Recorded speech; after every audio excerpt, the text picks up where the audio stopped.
The crypto crash is in full swing. Everything is going down, everybody loses money. And while there are some news around Bitcoin that it's now finally fallen below 100k, it's not Bitcoin that's causing this crash.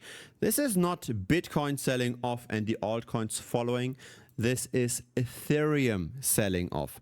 Ethereum year to date is down. Despite all the positive news, despite the purchases through the Ethereum treasury companies, besides all of these ETF purchases as well, Ethereum couldn't gain anything year to date. And this is really what's the problem today. This is not just altcoins selling off. This is not just Bitcoin selling off.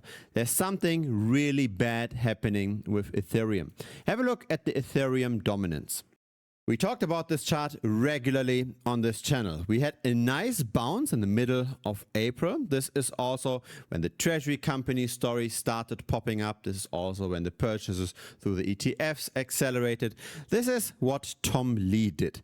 But then after Ethereum doubled relative to the rest of the crypto market, we saw profit taking.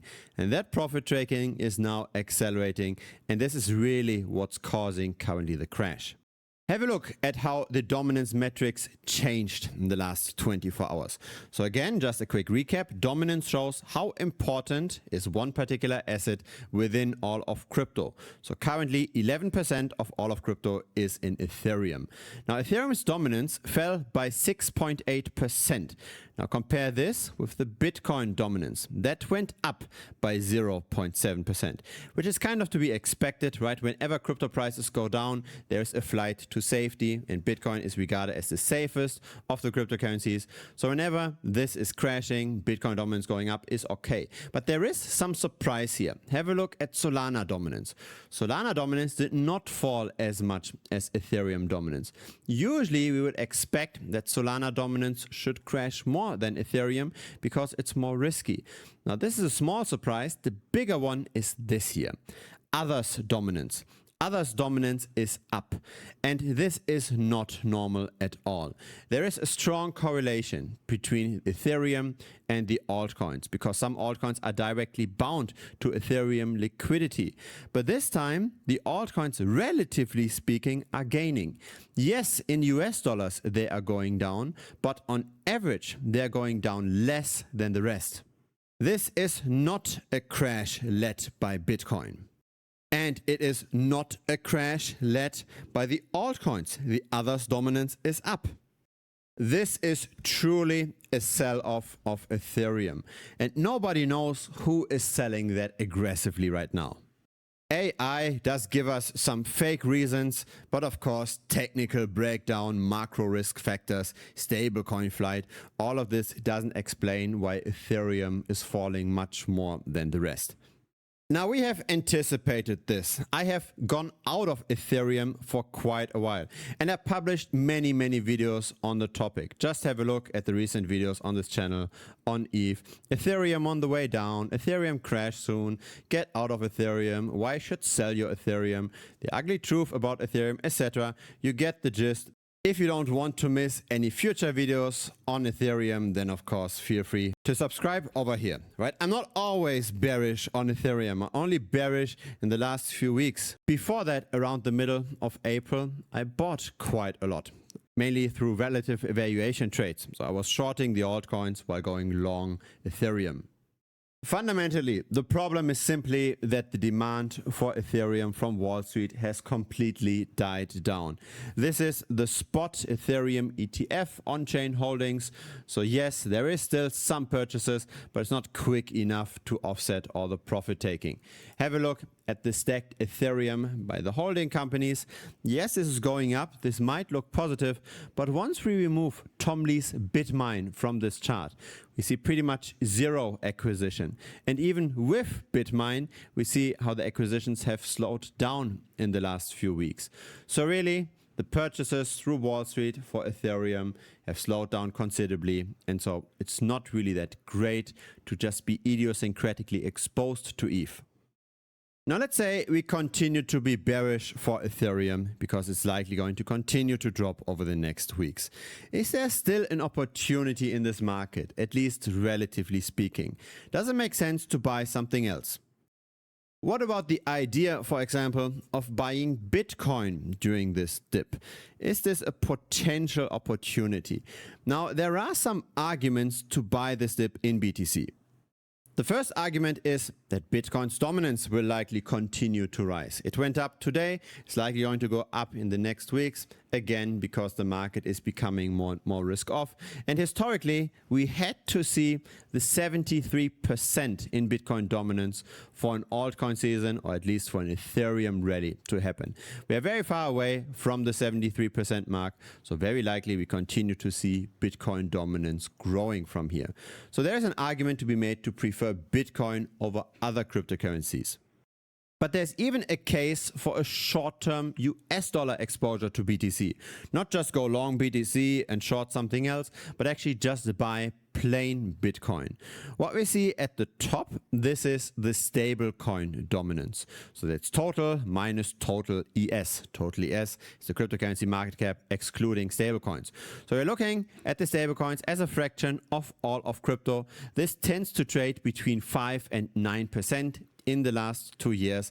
And there is a direct negative correlation here. Whenever the stablecoin dominance is low, that means that a lot of the dry powder has already been deployed. There isn't a lot of capital left anymore to get into crypto. And so locally, we see Bitcoin top during those times.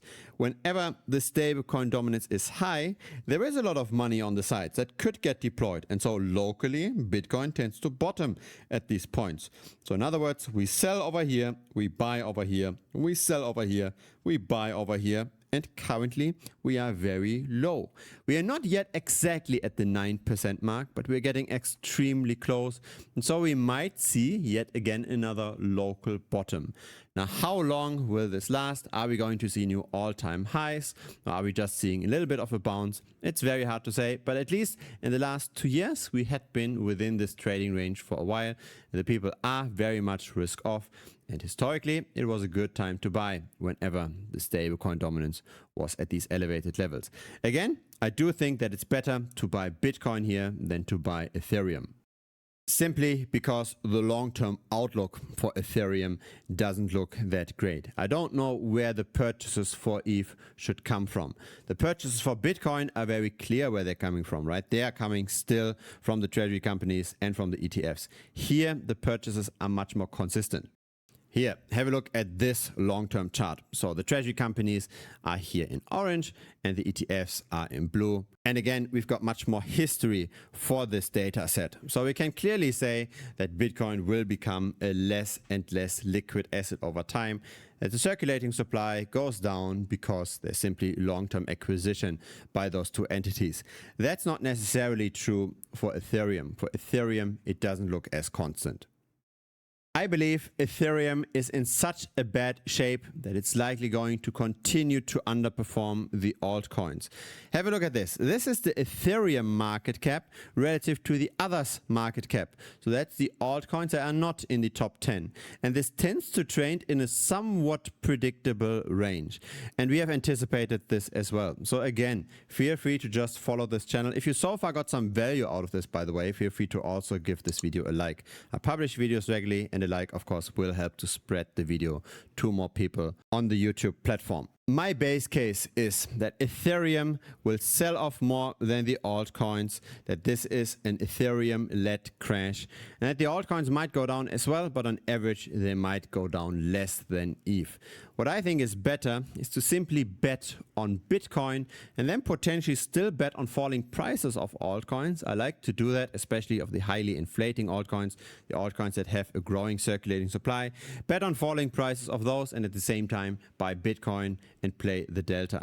I do think that Bitcoin has a good chance of outperforming the alts by another 50%, but Ethereum could very easily fall versus the altcoins again, because it's already very expensive and people continue to take profit. So the short term could become bullish for Bitcoin. Again, the stablecoin dominance is high. The medium term is a bit more questionable because we are below both moving averages in Bitcoin, right? The 125-day simple moving average and the 44-day simple moving average. I've backtested all moving averages from the 2-day to the 200-day, and I backtested the strategy of betting on falling prices whenever we are below and betting on rising prices whenever we are above. Currently we are below, so we should be betting on falling prices, and this is how well betting on trends for Bitcoin works. This is the 125-day simple moving average. Here's the 44-day simple moving average. So the trend is your friend in Bitcoin. We should take this seriously. We are below, so we could long term definitely continue to go down. But again, very short term, we might be oversold because of the very high stablecoin dominance. One more thing, we haven't yet talked about Solana. Here is Solana dominance. That's also trading in a range in the last 2 years.